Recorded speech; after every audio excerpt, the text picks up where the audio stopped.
Ibis কিচেনে সবাইকে স্বাগত। আজকে আমি বানাচ্ছি মুগ ডাল এবং আতপ চালের পরোটা, যা মেখে নয় গোলা বেটে।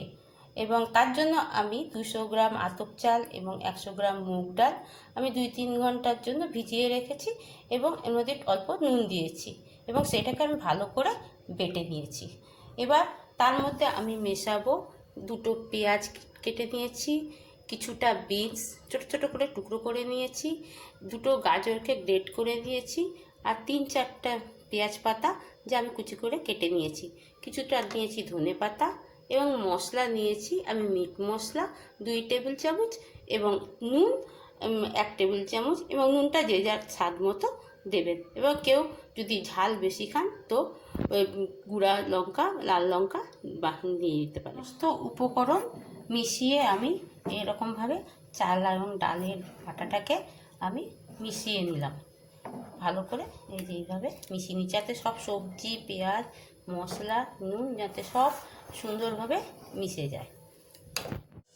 এবার গ্যাসে আমি কড়াইটা ভালো করে গরম করে নিয়ে এবং তার মধ্যে তেল রিফাইন তেল ভালো করে ব্রাশ করে নিলাম। আমি কড়াইতে করেছি, আপনারা চাইলে পরে এটা ফ্রাইং প্যানেও করতে পারেন, যে যেটাতে সুবিধা পায়।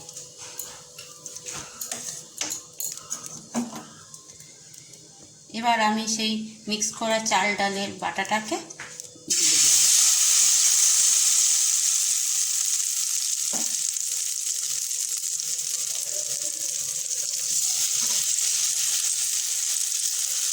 ভালো করে এটাকে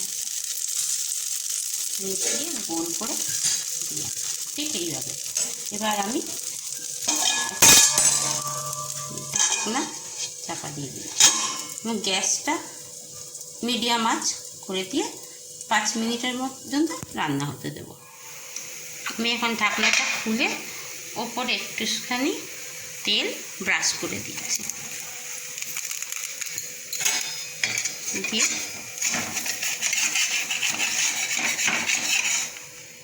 এটা উল্টে দিলাম এবং আবারও চারদিকে একটুখানি তেল ব্রাশ করে দিলাম।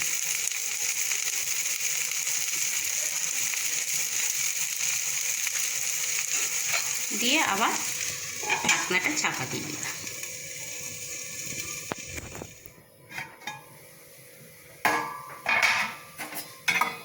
এখন এটাকে ওপরে উল্টে দিন, দেখুন এরকম ভাজা হয়েছে। এবার আমার এই পরোটাটা ভাজা হয়ে গেল। এখন মুগ ডালের পরোটা রেডি খাওয়ার জন্য। কারোর যদি ভিডিওটা পছন্দ হয়ে থাকে ভালো লেগে থাকে প্লিজ লাইক এবং শেয়ার করে সাবস্ক্রাইব করে দেবেন। Thank you.